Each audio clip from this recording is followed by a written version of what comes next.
don't think we will. Unless he's in court. Yeah, he's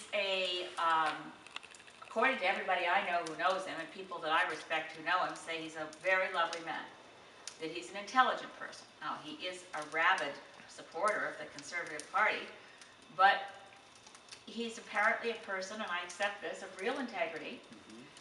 If he wrote that check, to me, it's pretty clear he was ordered by Stephen Harper to write the check. Or at least, if he decided to do it on his own, he made sure that the lawyers who looked at it and Stephen Harper knew about it. I mean, they have now the affidavit, which is really weird. I was working in Warsaw, working for Afghanistan, and we had a 3-hour huddle where the negotiators from a whole bunch of countries had gone in the corner of the room, and I couldn't leave the room because the huddle might end. Anyway, to make a long story short, what I ended up doing for 3 hours was reading the 80-page RCMP affidavit, which had just come to me in Warsaw as an attachment to an email. So what fascinating reading. So what that affidavit revealed was a sequence of events that's very close to a smoking gun, where Nigel Wright is saying to other people on the email, I need to check with the PM. We have sign off on this aspect of our deal with Mike Duffy and that aspect of our deal with Mike Duffy. The emails talk about Mike Duffy insisting that he be made whole through this process, that if he's going to have to spend $70,000, because Mike Duffy, the RCMP affidavit makes it very clear that Mike Duffy's lawyer, on a legal opinion on the current Senate rules, said he hadn't violated any rules. And I think that's probably true. Senate has loosey-goosey rules you could drive a Mack truck through.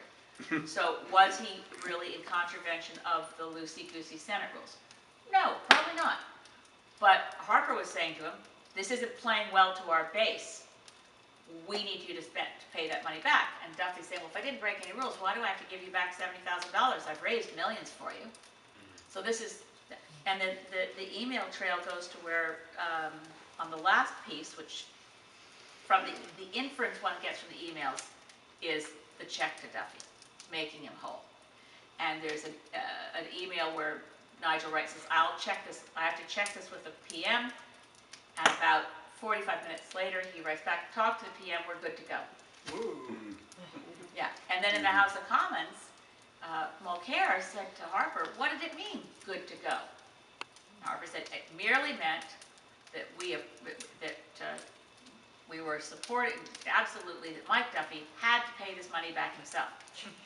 And Mulcair said, obviously, well, since when does the Prime Minister's Chief of Staff have to check with you to find out if it's okay for a senator to use his own money to pay back money he shouldn't have taken? Like, what does good to go mean in that context?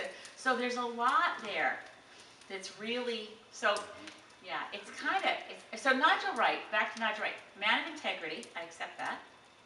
Part of his deal when he signed on with Harper was that he'd keep his mouth shut about whatever he saw there. Oh.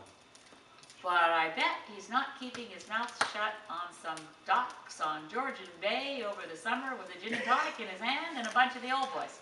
Yeah. So they're all going to know more about Harper at the end of the summer than they knew before the summer. And they're all going to know, and I think that it's probably having the effect of alienating some of the Harper support on Bay Street. That they don't like how Nigel Wright is being treated. Yeah.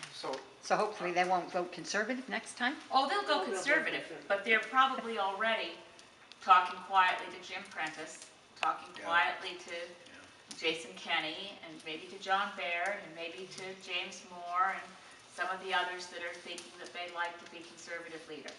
And there may be people who are figuring out who's going to be the one to call Stephen and say it's time for you to go. Because we can't win an election with you there. And this mess you've made with the cover-up over Duffy isn't working. I mean, who knows how it's going to go. I could be dead wrong, and they could all be rallying around and saying, buck up, Stephen, don't quit. But it doesn't feel like that.